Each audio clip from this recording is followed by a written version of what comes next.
Investment in securities are subject to market risk. Please carry out your due diligence and read all the related documents carefully before investing. Channel को subscribe करना ना भूलें और हमारे ताज़ा video सबसे पहले देखने के लिए बेल आइकन को दबाएं।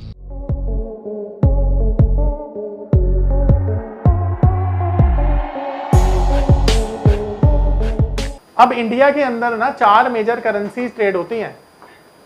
पहली है यूएसडी, दूसरी है यूरो, तीसरी है पाउंड और चौथी है जापानीज येन। ये 4 मेजर करेंसीज हैं जो ट्रेड की जाती हैं इंडियन मार्केट पर। और किसके अगेंस्ट में ट्रेड की जाती हैं? INR के अगेंस्ट में। ठीक है, एग्जाम्पल मान लेते हैं। एक यूएस डॉलर की कीमत है 85 रुपीज एग्जाम्पल। तो यहां पर रोज कौन सी वैल्यू चेंज होती है? कौन सी वैल्यू रोज चेंज हो रही है? डॉलर तो एक ही है ना, स्टेबल रहता है। ये $1 की कीमत रोज चेंज हो रही है। तो जो चीज रोज चेंज हो रही है उसे कहते हैं कोटेड करेंसी, और जो स्टेबल रहती है उसको कहते हैं बेस करेंसी। तो डॉलर हमेशा बेस करेंसी होता है, इसके अगेंस्ट में देखा जाता है। अब बात करते हैं कि ये जो करेंसी मार्केट है ना, ये मंडे से लेकर फ्राइडे तक चलती है। इसका जो टाइम है सुबह 9 बजे से लेकर 5 बजे तक चलता है। इसके लिए जो एक्सचेंजेस हैं हमारे पास, वो NSE और MCX 2 एक्सचेंजेस हैं जहां पर ये ट्रेड की जाती है। इसकी जो एक्सपायरी है वो वीकली और मंथली दोनों होती है। ठीक है, और यहां पर ऑप्शंस एंड फ्यूचर्स, यहां पर आप ऑप्शंस एंड फ्यूचर्स दोनों में ही काम कर सकते हो। ठीक है, एंड इन सबका जो लॉट साइज होता है वो सेम होता है। ठीक है, जो लॉट साइज होता है ना यहाँ पे, वो 1000 यूनिट्स का होता है। ठीक है, अब देखो करेंसी इकोनॉमिक्स इसने पढ़ी है ना। तो इकोनॉमिक्स में हमने सबने पढ़ा एक चीज, क्या कि किसी भी प्राइस का डिटर्मिनेशन कैसे होता है, कैसे होता है कोई बताएगा? ये जनरल नॉलेज का भी सवाल है, इसके लिए इकोनॉमिक्स की जरूरत नहीं। बिल्कुल सही जवाब। बायर सेलर जिस प्राइस पर अग्री करते हैं ना वहीं पे प्राइस इक्विलिब्रियम डिसाइड हो जाता है। यानी कि डिमांड और सप्लाई की फोर्सेस जहां पे बराबर होती हैं वही प्राइस मार्केट में डिसाइड हो जाता है। हर चीज का जो भी कीमत का निर्धारण है ना, वो इसी तरह से किया जाता है बाय डिफॉल्ट। ठीक है, तो अब हमारी जो करेंसी है, मान लेते हैं $1 की कीमत आज है 85 रुपीज। तो इसका निर्धारण कैसे हो रहा है? कि कैसे 85 रुपीज पर 86 पर नहीं है, या 84 पर नहीं है, 85 पर क्यों है? Demand supply forces. अब इस केस में डिमांड सप्लाई क्या है? देखो, जो आउटफ्लो है ना, डॉलर का आउटफ्लो सप्लाई है, और डॉलर का इनफ्लो जो है वो डिमांड है। आ रही है मेरी बात समझ में? अब हमारे देश में एक प्रोसेस होता है, और हर देश में यही प्रोसेस होता है। हमारे देश की क्यों बात कर रहा हूं मैं? देखो क्या होता है दुनिया में, मान लेते हैं आप किसी दूसरी कंट्री में निवेश करना चाहते हैं। नमस्कार दोस्तों, क्या आप स्टॉक मार्केट में शुरुआत करने का सोच रहे हैं? और क्या आपको यह समझ में नहीं आ रहा है कि आपकी शुरुआत कहां से होनी चाहिए? तो मैं आपको एक ऐसा कोर्स सजेस्ट करने जा रहा हूं जो आपकी लाइफ चेंज कर सकता है। और मैं बात कर रहा हूं NIFM का advance level of smart investor course की, जो आपकी लाइफ चेंज कर सकता है। जी हां, आपने सही सुना।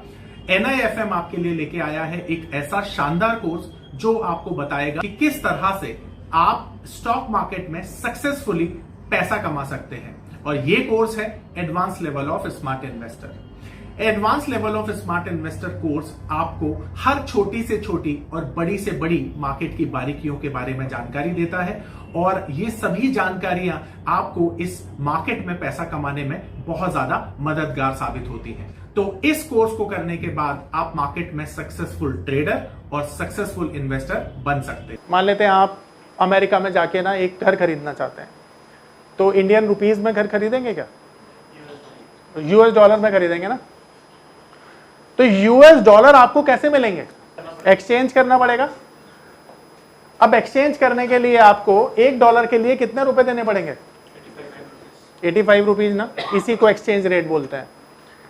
अब आपको 1 करोड़ US डॉलर इकट्ठे करने के लिए 85 करोड़ इंडियन रुपीस इकट्ठे करने पड़ेंगे, करेक्ट है ना? अब जब 85 करोड़ इंडियन रुपीस आप खर्चा करेंगे तो उससे बाय करेंगे 1 करोड़ यूएस डॉलर। तो 1 करोड़ यूएस डॉलर जब खरीदेंगे तो डिमांड किसकी बढ़ेगी, यूएस डॉलर की या इंडियन रुपीस की? यूएस डॉलर की। तो मजबूत कौन होगा, यूएस डॉलर या इंडियन रुपीस? अब सिमिलरली जब हमारी कंट्री में वो निवेश करने के लिए आएंगे, जो कि स्टॉक मार्केट में आएंगे, मान लो एफआईआईज के तौर पर, ठीक है, पोर्टफोलियो इन्वेस्टर के तौर पर या डायरेक्ट इन्वेस्टमेंट के तौर पर, तो ये सब क्या लेके आएंगे, डॉलर लेके आएंगे ना। उस डॉलर को भी तो हमारे इंडिया में चलाने के लिए रुपए में कन्वर्ट कराना पड़ेगा। तो डॉलर जितने हमारी कंट्री में आएंगे उसको हम क्या बोलेंगे, इनफ्लो ऑफ डॉलर। और जितने हमारे देश से डॉलर जाएंगे बाहर उसको क्या बोलेंगे। तो मान लेते हैं हमारे यहां पर डॉलर गए 100 और आए 50, तो ये तो डेफिसिट हो गया ना।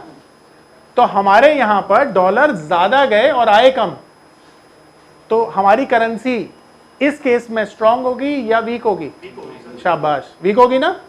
इसी तरह से किसी भी देश की करेंसी का निर्धारण किया जाता है। अब इसके पीछे दो नियम काम करते हैं, एक फिक्स्ड एक्सचेंज रेट जो केवल आरबीआई तय कर सकता है किसी पर्टिकुलर सिचुएशन में, और दूसरा flexible rate of interest, rate of exchange जो इस प्रोसेस से किया जाता है। तो अभी हमने जो चर्चा की किसकी बात की, फ्लेक्सिबल की, जो मार्केट फोर्सेस तय करती हैं। पर किसी स्पेशल कंडीशन में हमारे रुपए को स्टेबल रखा जा सकता है, ठीक है, वो सरकार तय करेगी और वो आरबीआई तय करेगा। मेरी बात समझ में आ रही है आपको?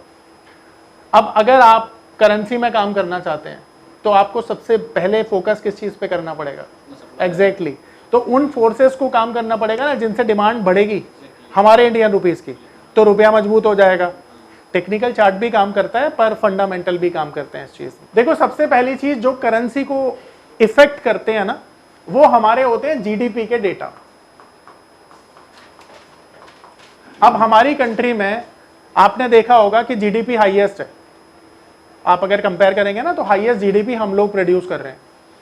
तो ये अच्छी बात है, बुरी बात है?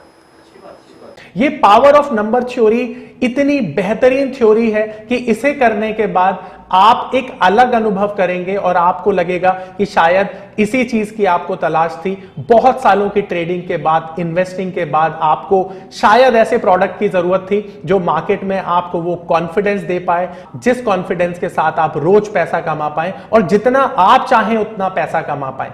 तो हमारी ये जो पावर ऑफ नंबर थ्योरी है, ये आपको आपकी सभी इच्छाओं को पूरा करने के लिए है। और आप देखेंगे कि इस थ्योरी को करने के बाद जो आपका कॉन्फिडेंस है, आपकी जो एक्यूरेसी है, आपकी जो क्षमताएं हैं मार्केट से पैसा कमाने की, वो बहुत ज्यादा बढ़ जाएंगी। और आप देखेंगे कि जो आपने आज से पहले अनुभव नहीं किया था अपनी ट्रेडिंग के दौरान या इन्वेस्टमेंट के दौरान, आप इतना बेहतर अनुभव करेंगे इस कोर्स को करने के बाद। अब आप एज एन इन्वेस्टर किसी ऐसी कंट्री में जाएंगे जहां पे डेवलपमेंट ज्यादा है या कम है? कहां जाएंगे? जहां पे ज्यादा है। तो जो एफआईआईज हैं वो भी इस बात को रिसर्च कर रहे हैं कि ऐसी कंट्री में हम पैसा डालेंगे जहां का डेवलपमेंट ज्यादा है, जहां पे ग्रोथ ज्यादा है। तो जीडीपी अगर अच्छा है तो इससे करेंसी स्ट्रांग होती है, ध्यान रखना। दूसरा, आपने इन्फ्लेशन के बारे में सुना है? अब आप बोलेंगे सर कैसी बातें कर रहे हो, इन्फ्लेशन के बारे में तो बच्चे को भी पता है।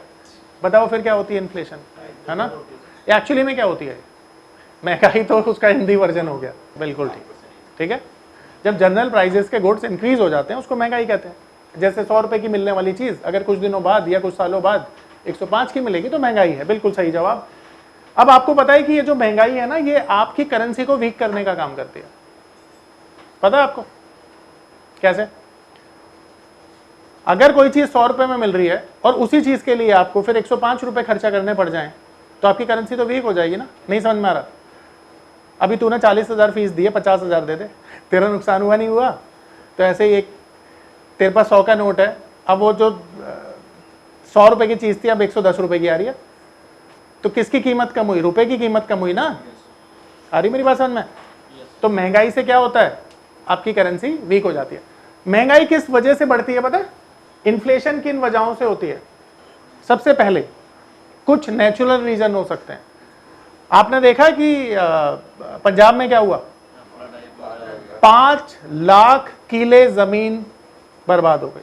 पंजाब में इतनी ज्यादा बुरी हालत हुई है कि मतलब देखा नहीं जा रहा यार। अब पंजाब जो जो चीजें प्रोड्यूस करता था उसकी तो स्कार्सिटी हो जाएगी ना, चावल हो गए और बहुत सारी चीजें प्रोड्यूस करता था, गेहूं भी बहुत करता था इनफैक्ट, तो अब वो चीजें महंगी हो जाएंगी।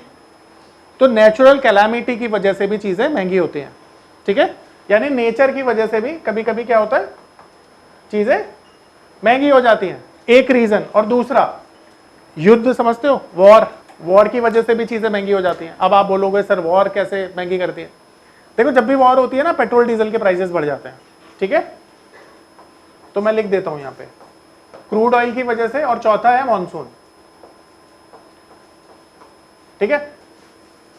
अब नेचुरल क्लाइमेटी और मॉनसून दोनों अलग अलग फैक्टर में मानना, इन चारों की वजह से क्या होगा पता है, महंगाई बढ़ जाएगी, और महंगाई बढ़ने से क्या होगा, आपके रुपए की कीमत नीचे आ जाएगी, कम हो जाएगी। इसके अलावा कौन सा रीजन हो सकता है, आप सोचो और बताओ। इंडस्ट्रियल प्रोडक्शन, बिल्कुल ठीक है। अगर आप देखो अभी एक पीएलआई स्कीम आई है ना, आपने देखा सरकार की पीएलआई स्कीम है, मैं बताता हूं ये क्या है।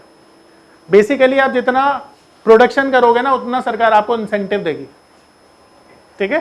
तो आप ज्यादा प्रोडक्शन करोगे तो क्या होगा, ज्यादा एक्सपोर्ट कर पाओगे ना। तो इनफैक्ट यहां पे मैं एक्सपोर्ट लिख देता हूं ताकि आप लोगों को अच्छे से इसका फंडा समझ में आए। अब अगर आप ज्यादा प्रोडक्शन करोगे तो क्या होगा, ठीक है, इनफैक्ट ये आई है, ठीक है, हाँ इंसेंटिव है ये। तो जितने ज्यादा एक्सपोर्ट होंगे उतने हमें डॉलर मिलेंगे। और सोचो क्या रीजन हो सकते हैं, निकल के आएंगे आपके सामने रीजन बहुत सारे। बिल्कुल सही जवाब है। देखो इंटरेस्ट रेट जो है ना करेंसी को इंपैक्ट करता है डायरेक्ट रूप से, पता है कैसे? क्योंकि जब इंटरेस्ट रेट डाउन होते हैं ना तो ज्यादा इंडस्ट्री बिजनेस करती है, और ज्यादा इंडस्ट्री जब बिजनेस करती है प्रोडक्शन ज्यादा होता है, ग्रोथ ज्यादा होती है, और ग्रोथ के चलते क्या होता है, डॉलर्स आते हैं कंट्री में इन्वेस्टमेंट के तौर पर।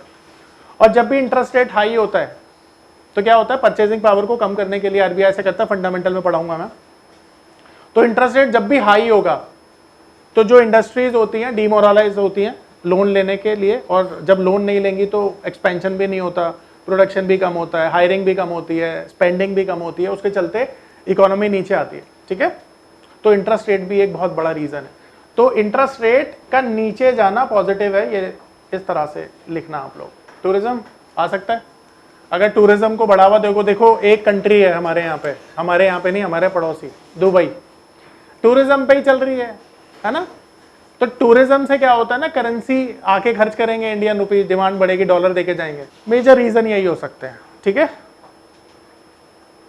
एक रीजन और हो सकता है, आपने देखा है कि जो हमारे यहाँ से लोग एनआरआई बाहर गए हुए हैं वो क्या भेजते हैं, रेमिटेंस भेजते हैं, वो भी एक रीजन हो सकता है डॉलर के स्ट्रांग होने का, आई मीन इंडियन रुपीज के स्ट्रांग होने का। तो अब ना आपको ये सभी फैक्टर्स को एनालाइज करना होता है जब भी आप रुपए को ट्रेड कर रहे हैं डॉलर के अगेंस्ट में, ठीक है। अब जैसा हमने अभी तक देखा, अब यहां पर कितने तरह के जो लोग हैं ना वो काम करते हैं। देखो मेजरली तो यहां पर जो लोग काम कर रहे हैं ना वो इंपोर्टर एक्सपोर्टर काम कर रहे हैं, ये लोग यहां पे ज्यादा काम करते हैं। इसके साथ साथ बहुत सारे ट्रेडर भी हैं जो यहाँ पे काम करते हैं, ठीक है। तो मेजरली यही दो लोग काम कर रहे हैं जो यहाँ पे काम करते हैं।